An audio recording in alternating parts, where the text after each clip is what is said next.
गांव का नाम है ऊंचा गांव, जो कि ललिता जी का जन्म स्थान है।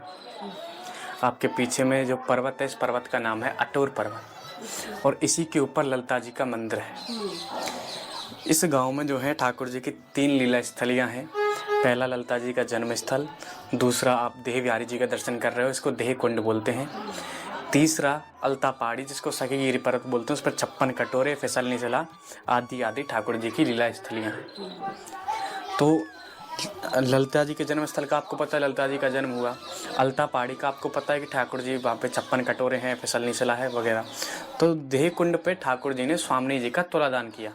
देह कुंड की जो लीला है, जैसे द्वारका में सत्यभामा जी ने कान्हा जी का तुलादान किया, ठीक उसी प्रकार से यहाँ पे कान्हा जी ने श्री राधा जी का तुलादान किया। यहाँ की जो लीला है वो इस प्रकार से है कि एक बार एक ब्राह्मण ठाकुर जी के पास में आते हैं। राधा और कृष्ण यहाँ पे नौका विहार कर रहे होते हैं कुंड में। तभी एक ब्राह्मण ठाकुर जी के पास में गए। कुछ लोग मानते हैं नारद जी आए थे लीला करने के लिए, ब्राह्मण का रूप धर के। कहने लगे कि महाराज, मैं यहाँ का ब्राह्मण हूँ, तीर्थ का पुरोहित हूँ, आप हमें कुछ दान दीजिए। और जो द्वापर, सत्ययुग या त्रेता युग में दान मांगते थे तो ब्राह्मण से उसकी इच्छा पूछते थे। क्योंकि जैसे गुरु द्रोणाचार्य जी ने जब एकलव्य जी से दान मांगा तो उनसे उसकी इच्छा पूछी, ना कि ऐसा किया कि गुरुदेव आपकी फीस कितनी हो गई, 1000 रुपये तय थी, ये लीजिए 1000 रुपये। ऐसा नहीं था। ऐसा गुरु या पंडित से उसकी इच्छा पूछते थे कि जो सामने वाला मांगेगा वो पूरी की जा सकती। ठीक उसी प्रकार से कान्हा जी बोले कि बताइए ब्राह्मण देवता आप क्या चाहते हैं। तो ब्राह्मण कहते हैं कि हे कृष्ण, जो भी संसार में आपको सबसे प्रिय हो उसका आप हमें दान दीजिए। अब कान्हा जी को संसार में सबसे प्रिय कौन है? राधा जी। और समस्या सबसे बड़ी ये हो जाए कि अगर राधा रानी पास में विराजमान हो और सामने से कोई ये पूछ ले कि तुमको संसार में सबसे प्रिय कौन है, तो ठाकुर जी कुछ और प्रिय बताएं तो राधा रानी रुष्ट हो जाएं। तो ठाकुर जी ने ऐसे स्वामी जी की तरफ अंगूठे से इशारा कर दिया, करुणांगुष्ठ मूल्य, और प्रिय राधा रानी को बताया। जब प्रिय राधा रानी को बताया और ब्राह्मण से उसकी इच्छा पूछी, यानी वचन ही दिया कि जो आप मांगे मैं दूंगा, तो श्री जी का ठाकुर जी ने इस स्थान पर ब्राह्मण को दान दिया, श्री जी का ही दान कर दिया। इसका अर्थ क्या निकल के आता है? श्री जी का दान कर दिया। राधा कृष्ण स्वरूपम वै कृष्ण राधा स्वरूपिणीम कलात्मानम निकुंजस्तम गुरु रूपम सदा भजे। मतलब राधा ही कृष्ण है, कृष्ण ही राधा है। अगर ठाकुर जी ने यहाँ पे श्री जी का दान किया, इसका अर्थ ये निकल के आता है कि ठाकुर जी ने अपने ही दूसरे स्वरूप का यहाँ पे दान किया। तो ठाकुर जी ने अपने दूसरे स्वरूप राधा रूपी देह का यहाँ पे दान किया, तो कुंड का नाम पड़ा देह कुंड, ये देह बिहारी जी। उसके बाद में जब ब्राह्मण अब राधा रानी को अपने साथ में लेके चलने लगे तो ठाकुर जी ने विचार किया कि बिना राधा रानी के तो रह नहीं सकते। ठाकुर जी सोचने लगे कि हम सबको चलते हैं, ब्राह्मण हमको चल ले गए और चला तो चला, साक्षात राधा रानी को ही ले गए। तो ठाकुर जी वापस मांगने का आग्रह करते हैं ब्राह्मण से राधा रानी को कि ब्राह्मण देवता राधा रानी को हमको वापस करो। अब ब्राह्मण कहते हैं कि प्रभु, अगर आप राधा रानी को वापस चाहते हो, क्योंकि आपने दान दी, राधा रानी आपने दान दी वस्तु तो ऐसे वापस हो नहीं सकती। लेकिन ठाकुर जी कहने लगे जो चाहे मांग लो। अब सामने ब्राह्मण बैठा हुआ, ब्राह्मण से कह दो जो चाहे मांग लो, तो इसका अर्थ क्या है कि आप देते देते थक जाओगे, लेकिन हम ब्राह्मण मांगते मांगते नहीं थकेंगे। क्योंकि ठाकुर जी ने हमारी प्रवृत्ति ऐसी बनाई है। जब ठाकुर जी ने वामन अवतार लिया था, कहने को 3 पग भूमि मांगी थी राजा बलि से, लेकिन 3 पग में ही तीनों लोग नाप दिए, 2 पग में ही नाप दी और तीसरा तो उनके सर पर रखना पड़ा। तो ब्राह्मण तो ठाकुर जी की कृपा से शुरू से ही ऐसे रहे। तो ब्राह्मण कहते हैं कि अगर सामने जी को वापस चाहते हो तो इनके वजन के बराबर तोल करके हमको स्वर्ण दान दो, तभी हम आपको लाडली जी को वापस करेंगे।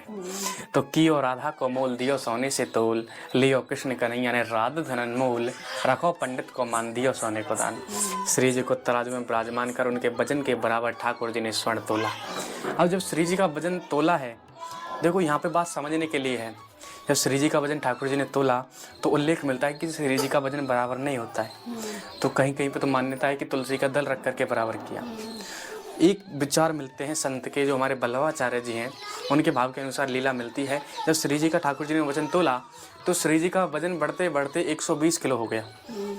120 किलो हो गया। अब क्योंकि ठाकुर जी ब्रज में रहे हैं 11 साल 56 दिन, 11 साल के ठाकुर जी, और राधा रानी ठाकुर जी सिर्फ 11 महीने बड़ी हैं, तो लगभग 12 साल उम्र रही होगी राधा रानी की। तो 12 साल के बच्चे का वजन कितना होता है? 25-30 किलो, इससे ज़्यादा नहीं होता 12 साल का। और जब 12 साल के बच्चे का वजन 120 किलो हो जाए तो ठाकुर जी सोच में पड़ेगी कि राधा रानी किशोरी जी तो लीला कर रही हैं, और जब तक किशोरी जी नहीं जाएंगी तब तक वजन बराबर हो नहीं से रहा। तो ठाकुर जी ने यहाँ पे जो है किशोरी जी से क्षमा मांगी है कि लाडली जी हमको क्षमा कर दें कि हमने आपको वस्तु समझ के दान दिया। और फिर ठाकुर जी ने मयूर का रूप धरा और श्री जी का जो पड़ला था जिसमें श्री जी विराजमान थी, उसके नीचे अपना मस्तक यानी मयूर का मस्तक लगा करके श्री जी को ऊपर उठाया, तब जाके भजन बराबर किया। तो ये यहाँ की देह कुंड की लीला है। इसीलिए जैसे क्या होता है ना कि द्वारका में मतलब पूरे ब्रजमंडल में सिर्फ इस स्थान पर सोने का दान होता है, और पूरे भारतवर्ष में या पूरे विश्व में सिर्फ 2 जगह होता है। एक तो द्वारका में होता है क्योंकि वहाँ पे कान्हा जी का तुलादान होगा, एक यहाँ पे होता है ब्रजमंडल में देह बिहारी जी में। क्यों होता है? क्योंकि एक तो ये लीला हो गई, दूसरा यहाँ की जो महिमा है वो इस प्रकार से है। ये जो लीला स्थली है ठाकुर जी की लगभग ब्रज में आखिरी लीला स्थली है। ठीक है, आखिरी लीला स्थली है ठाकुर जी की। अब जब आप यात्रा प्रारंभ करते हो या खत्म करते हो, जैसे पुराने समय में क्या होता था, अश्वमेध यज्ञ होते थे। तो जब जो अश्वमेध यज्ञ का घोड़ा होता था, अश्व होता था, जो पूरे उसमें राज्य में चक्कर लगा के आ जाता था, तब ब्राह्मणों को, ऋषि मुनियों को जो भी था सोना, चांदी, गाय आदि दान करते थे। तो क्या होता है कि जब आप यात्रा खत्म करते हो, आज भी हमारे यहाँ होती हैं कि जब आप यात्रा खत्म करते हो तो किसी ब्राह्मण को दान देना होता है, जिससे कि आपकी यात्रा सफल हो।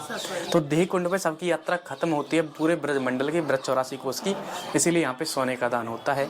जो लोग सोने का दान नहीं कर पाते, क्योंकि मैंने आपको पहले ही बताया कि राधा रानी का वजन कितना हुआ, 120 किलो, और एक तुलसी का दल रख करके बराबर किया, तो कुल संख्या कितनी हो गई, 121। तो इसीलिए यहाँ पे 121 रुपए का भी दान होता है। तो ये यहाँ की देह कुंड की महिमा है पूरे ब्रजमंडल में, और कहीं पे ऐसी दिव्य लीला आपको नहीं मिलेगी। राधे राधे।